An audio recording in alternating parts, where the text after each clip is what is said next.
I'm Chet Davis, live outside of Saratoga Hospital the morning after Charlotte Senna, the 9-year-old missing girl, was rescued. Find out what we know about Charlotte's condition this morning and the suspect in custody. Breaking this morning, the Israeli army has retaken control of all communities around the Gaza Strip. That's according to an Israeli IDF spokesperson. This means there's no more fighting going on right now between Hamas and Israeli troops inside Israel. Inside's the key word there. Chet, how long is the line right now? It's actually not that long, Julia, but there are some people who have been here since late last night, actually. We're joined by John, his group of buddies. They've been doing this for over a dozen years at this point. When did you guys get in line? 9 p.m. last night. 9 p.m. these guys showed up and were getting ready for opening day. So how much sleep when you get here at 9 p.m.? None. So we just, when you guys rolled up, we were actually just catching a few hours of sleep. So just keeps you going throughout the day, you know, long day. Yeah, so we actually disrupted their sleep. They were trying to get some Z's, and we came over and we're like, hey, let's get you on TV, right? Here is where Chet Davis is live this morning. Just gives you an idea for where he's standing there at the park. So, Chet, what are you seeing out there? You've been out there all morning now. Yeah, it has brightened up this morning. We're not allowed inside the state park. That is closed off to the public and the media. More people have showed up to get inside the park, and also friends of the family are here as well. I'm joined by Patrick Kane, who's known this family for a very long time. Obviously, this is a parent's worst nightmare to get to. I cannot imagine the agony they're going through right now. And Chet, I've decided that I'm making up a new segment, and it's going to be called Chet on Bets. What do you think?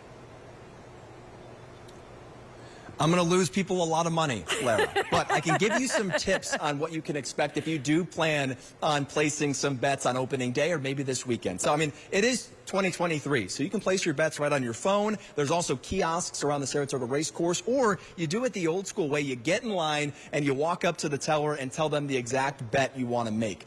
But what bet should you be making? There's a lot of different variations you can do. So let's give you a little refresher. The major change, as Lara already mentioned, colleges and universities will no longer be allowed to consider race as a specific factor, but prospective students are still allowed to discuss their race and culture in admission essays with, for example, how it's motivated them. Schools can also take into consideration multilingual students. Now, Atra, the White House is also getting calls to start providing the Ukrainians with air support. What would this look like, and how is the White House responding?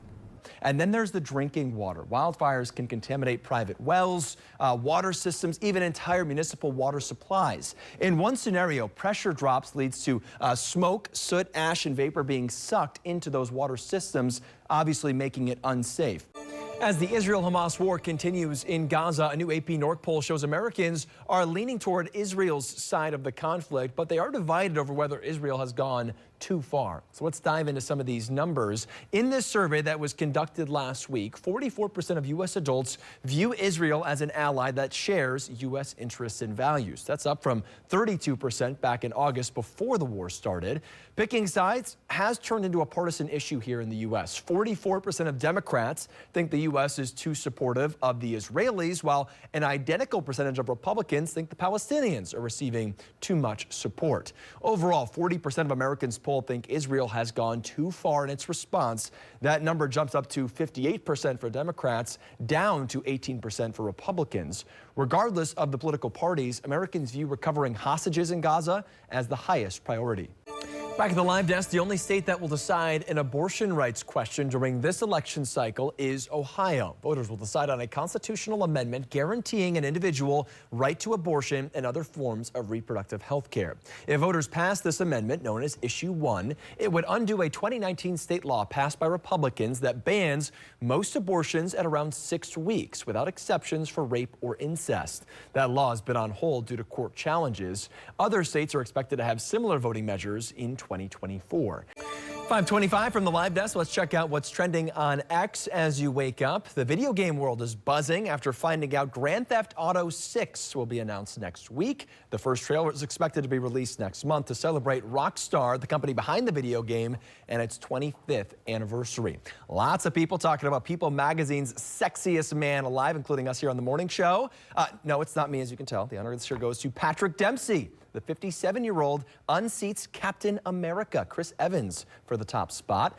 And lastly, talking about politics, people expressing their concerns with Mississippi's election day after some polling locations ran out of ballots early. In Hinds County, election commissioners said they underestimated the turnout, leading to long lines of frustrated voters.